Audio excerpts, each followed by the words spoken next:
Duduk siap, gerak. Hormat, gerak. Tegak, gerak. Berdoa mulai.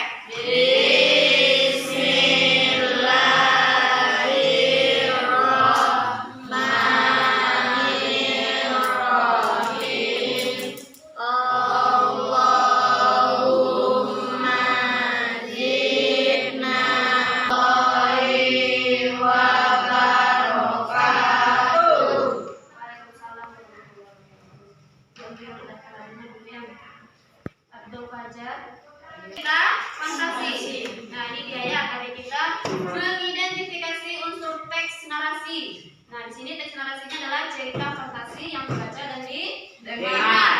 Tujuan ini mampu menentukan ciri umum cerita fantasi. Nah, jadi cerita fantasi. Nah, sekarang pertanyaannya itu cerita fantasi jangan malu. Fantasi adalah karangan yang berisi kisah imajinasi dan khayalan. Nah, karangan yang berisi khayalan atau imajinasi berarti apakah nyata? Kalau khayalan atau imajinasi berarti ceritanya tidak nyata. Ya, itu sudah benar dan tepat jawabannya. Nah, jadi cerita fantasi itu adalah karangan yang berisi kisah penuh imajinasi dan khayalan. Berarti hanya dunia khayalan seorang penulis sehingga melebihi realitas. Realitas itu kenyataan. Nah, latarnya ada yang di dunia nyata, kemudian ada yang di dunia khayalan, tidak sesuai dengan kehidupan nyata kita. Nah, selanjutnya adalah bersifat fiktif, karangan, khayalan. Tadi ya, kemudian yang terakhir bahasanya tidak formal, karena dia khayali tadi. Nah, unsur intrinsiknya lagi. Yang pertama ada tema. Siapa tahu apa itu tema? Ya, ide atau gagasan umum dari sebuah ceritanya itu adalah latar. Kemudian terakhir ada amanah. Nah, sampai di sini ada pertanyaan? Nah, kalau tidak kita nanti akan coba menyaksikan sebuah video tentang cerita fantasi. Ya. Nah, inilah simaklah video sedikit tidak judulnya nanti. Ya.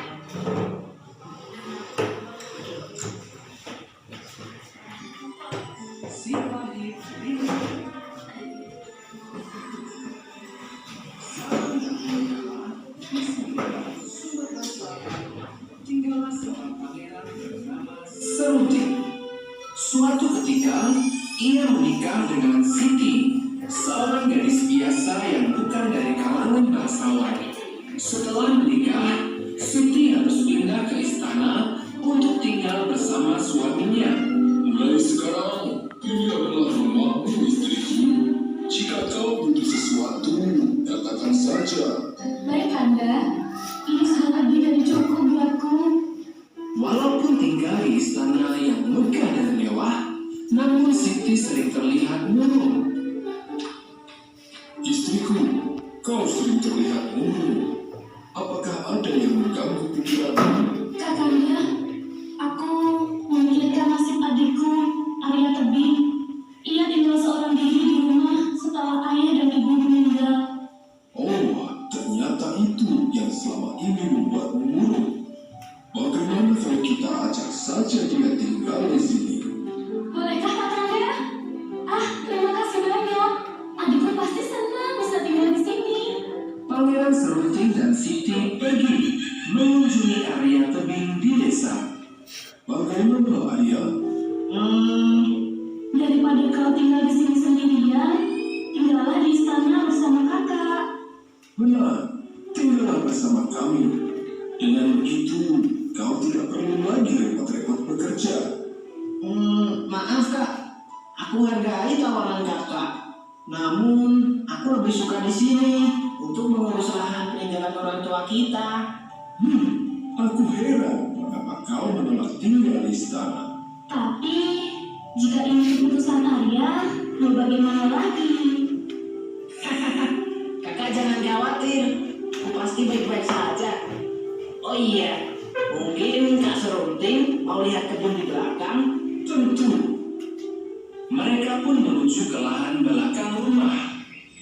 Nah, Kak, ini lahan peninggalan orang tua kita. Sesuai amanat ayah dan ibu, lahan ini ini akan kita bagi dua. Yang setengah untuk Kak Siti dan setengahnya lagi untukku. Kamu ini main luas ya. Bagaimana kalau kita tanam batang pohon sebagai pembatas? Buat apa, Kanda? Biarlah ayah saja yang mengelola. Hanya sebagai tanda saja istriku, supaya lebih jelas bahwa bagian ini milik kita. Boleh saja, akan kucarikan batang pohon sebagai pembatas. Akhirnya, ditancapkanlah sebatang pohon sebagai pembatas lahan. Di satu sisi milik Arya Tebing, sementara di sisi lainnya milik Siti dan Pangeran Serunting tentunya. Waktu berlalu dengan cepat, hingga suatu ketika sebuah keajaiban terjadi. Di batang pohon itu tumbuh jamur berwarna emas. Namun, jamur emas itu hanya tumbuh di bagian kayu yang mengarah lahan milik Arya Tebing. Sementara di bagian milik Siti hanya ditumbuhi jamur biasa. Wow, jamur emas. Aku akan kaya. Hal ini membuat Pangeran Serunting merasa iri. Arya Tebing, kau pasti telah berbuat curang. Kau pasti telah membalikkan batang pohon sehingga jamur emas itu mengarah di kebunmu. Hah? Apa maksud kakak? Aku tidak pernah melakukan itu. Alah, kau pasti berbohong. Banyak alasan kau. Tapi kak, Jika kau berani, ayo lawan aku. Arya Tebing nampak bingung menanggapi tanggapan kakak iparnya itu. Tentu dia akan kalah, karena Pangeran Serunting merupakan seorang yang sakti dan kuat. sebentar kak. Beri aku waktu 2 hari untuk berpikir. Baiklah, jika itu yang kau mau, berlatihlah selama 2 hari itu. Malamnya, Arya Tebing terlihat bingung. Ia tidak bisa tidur nyenyak memikirkan pertarungannya nanti. Nah, aku dapat ide. Aku tanyakan saja kelemahan Kak Serunting pada Kak Siti. Pagi harinya, Arya Tebing pergi mengundak-undak ke rumah kakaknya untuk menanyakan kelemahan Pangeran Serunting. Diketupnya pintu jendela kakaknya. Ayah, bikin kaget saja. Mengapa tidak lewat pintu depan? Ini rahasia. Ada yang ingin kutanyakan pada kakak. Arya Tebing pun menceritakan permasalahannya dengan Pangeran Serunting. Hal ini membuat Siti menjadi bimbang. Di satu sisi, ia ingin menolong adiknya. Namun di sisi lain, ia juga tak ingin mengkhianati suaminya. Baiklah. Akan memberitahu kelemahannya. Tapi berjanjilah padaku untuk tidak sampai membunuhnya. Akhirnya, Siti pun membuka rahasia kelemahan Pangeran Serunting. Tentu saja kak. Aku tidak akan sampai membunuhnya. Hari pertarungan pun tiba. Di padang ilalang yang luas, Pangeran Serunting berdiri dengan percaya diri tanpa mengetahui bahwa Arya Tebing yang telah mengetahui kelemahannya. Pertarungan pun dimulai. Pertarungan berlangsung hingga seimbang. Pangeran Serunting terlalu kuat, bukan berbeda dengan Arya Tebing. Sesuai dugaan, dalam sekejap Arya Tebing terbaring terperosok di ilalang. Dalam kesempatan itu, ia mengambil sehelai ilalang. Ternyata ilalang tersebut adalah ilalang spesial yang bergetar sekalipun tidak ada angin. Ditombakkannya ilalang itu dengan badan Serunting dan memulai lengannya. Ternyata ilalang tersebut adalah kelemahan Serunting. Serunting pun menjadi lemah. Dari mana kau tahu kelemahanku? Aku tahu dari Kak Siti. Siti, ia mengkhianatiku. Karena dikhianati istrinya, Pangeran Serunting pun pergi meninggalkan istana dan kampung halamannya menuju ke Gunung Singuntang. Ia bermaksud untuk bertapa di sana. Setiba di di sana, ia mendengar suara Sang Hyang Mahameru. Wahai anak muda, maukah kau mendapatkan kekuatan gaib? Ya, tentu aku mau, wahai Sang Hyang Mahameru. Tapi ada syaratnya. Kau harus berjalan di bawah pohon bambu hingga daun bambu itu menyelimuti tubuhmu. Sejenak kemudian, Serunting bertapa di bawah pohon bambu dengan hikmat. Rasa lapar dan segala hal duniawi tak ia hiraukan lagi. Tujuannya hanya satu, yaitu menjadi lebih kuat. Hari berganti hari, hingga tak terasa sudah 2 tahun lamanya Serunting bertapa. Daun-daun bambu telah menutupi seluruh tubuhnya. Wahai anak muda, sesuai janjiku, akan kuturunkan kesetiaanku padamu karena kau telah berhasil memenuhi persyaratanku. Kesaktian apa itu? Kesaktianmu adalah setiap kata yang kau ucapkan akan menjadi sebuah kutukan. Pangeran Serunting pun segera mencoba kesaktiannya itu. Ia menunjuk ke arah tumbuhan tebu. Jadilah batu. Maka dalam sekejap, tumbuhan tebu itu berubah menjadi batu. Wow, kekuatan yang menakjubkan. Terima kasih, wahai Sang Hyang Mahameru.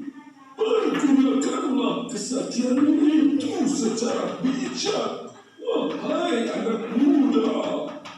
Pangeran Serunting memutuskan untuk berkelana sebentar sebelum pulang kembali ke kampung halamannya. Dalam perjalanannya, ia terdiam melihat sebuah lahan yang gersang.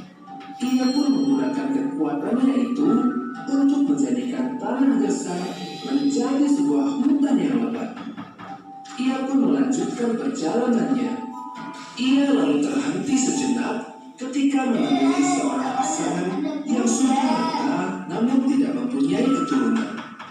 Diambilnya sehelai rambut dari kepala sang nenek, lalu diubahnya sehelai rambut tersebut menjadi seorang bayi. Karena kesaktiannya itu, Pangeran Serunting dikenal dengan nama Si Pahit Lidah.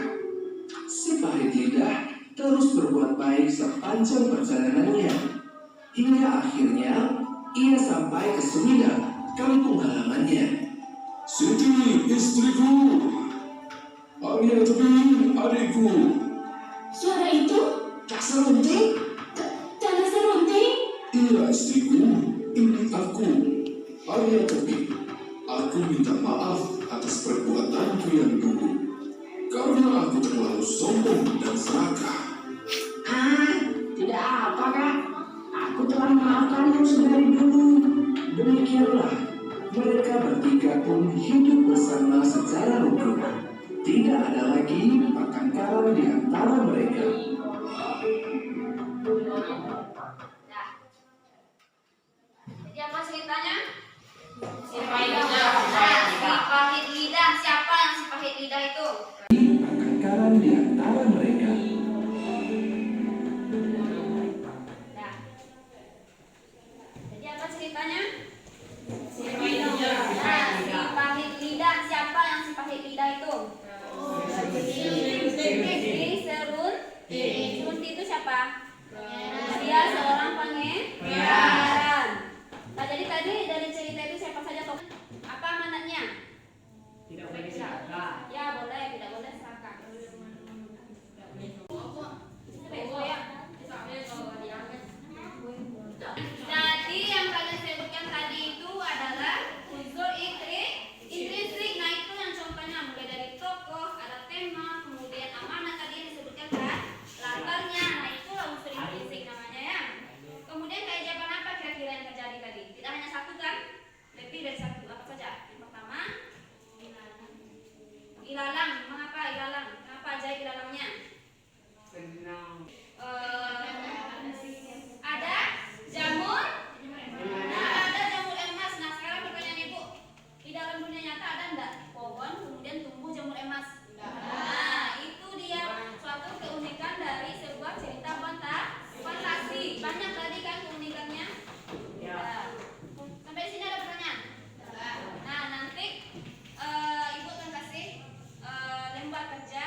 Cuma